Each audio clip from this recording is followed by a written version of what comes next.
Hi, hello. Welcome to DSB English Grammar and Shagara English Grammar. You see, so analysis of poetry, each and every poem. Okay, I take where the mind without fear. So it is poem. దీనికి సంబంధించినటువంటి total information అంటే దాని యొక్క ఎవరు రాస్తారు, దాని యొక్క lines ఎన్ని, దాని యొక్క థీమ్ ఏంటి, సెంట్రల్ ఐడియా ఏంటి, so first line and last line ఇలా ఒక్కొక్కటి దానికి అంటే ఒక పోయం తీసుకుని where the mind is without fear అనే పోము తీసుకుని దానికి సంబంధించిన పూర్తి ఇన్ఫర్మేషన్. అందుకనే analysis of poem where the mind is without fear. So first మనం అబౌట్ ద పోమ్, అసలు దాని యొక్క పోమ్ అంటే ఏంటంటే a patriotic poem envisioning a free and progressive nation.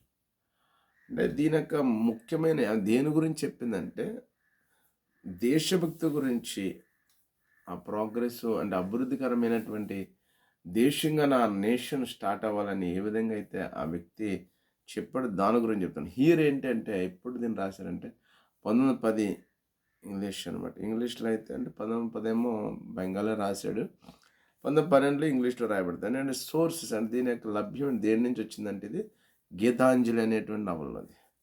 So type for జాన్ర్ ఏంటి, టైప్ ఏంటంటే ఇది ఫ్రీ వర్స్ టైపు, అలాగే ప్యాట్రియాటిక్ పోయం అనమాట. టైపు జాన్ర్ చూస్తే ఫ్రీ వర్స్, రెండోది ప్యాట్రియాటిక్ టైప్ అని ఉంటాయి. ఇంపార్టెంట్ లైన్స్ ఏంటంటే where the mind is without fear and the head is held high అనేది పోయంలో ఒక ఇంపార్టెంట్ లైన్స్ అనమాట. స్ట్రక్చర్ ఏంటంటే ఫ్రీ వర్సే, దీని structure free verse.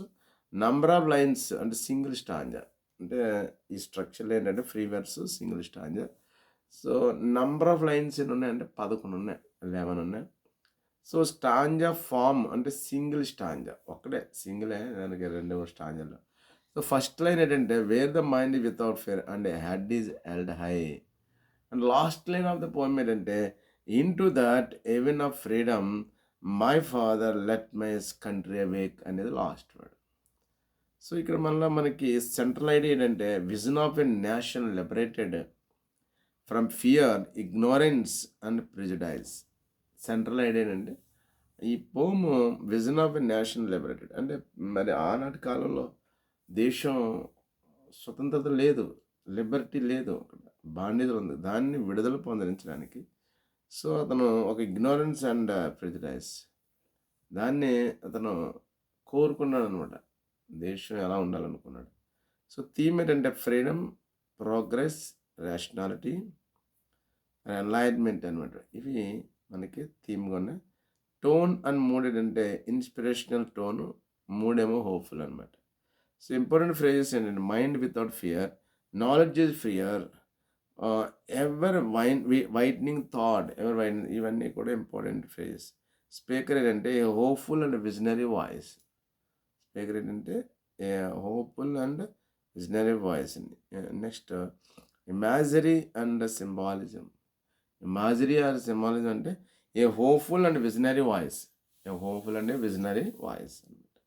So imagery and symbolism అంటే freedom symbolises a world free of constraints అనమాట.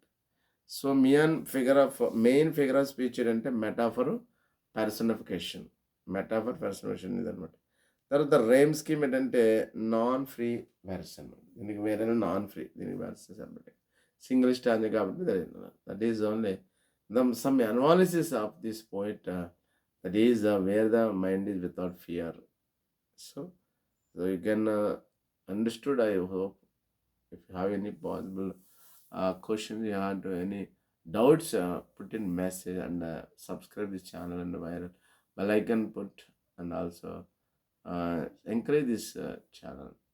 So మరిన్ని మంచి వీడియోస్ మీకు ముందుకు వస్తాకే ప్రయత్నం చేస్తున్న మీ టీచర్ శేఖర్ బాబు సార్. బాయ్.